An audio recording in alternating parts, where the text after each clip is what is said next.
মই কৈছে মন্ত্ৰী মানে চব পাপৰ টাইপ মানে এটা আচলতে হিৰেণ ভট্টই কৈছিলে মোক বহুত দিন আগতে যে পাপৰটো দেখিবলৈ খাদ্য আচলতে শব্দ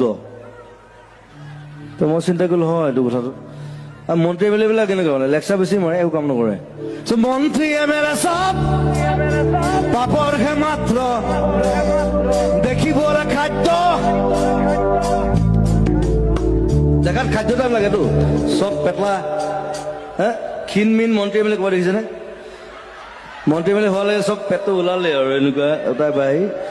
মালটো খাই দিলেতো মন্ত্ৰী এম এল এ চব পাপৰহে মাত্ৰ দেখিবলৈ খাদ্য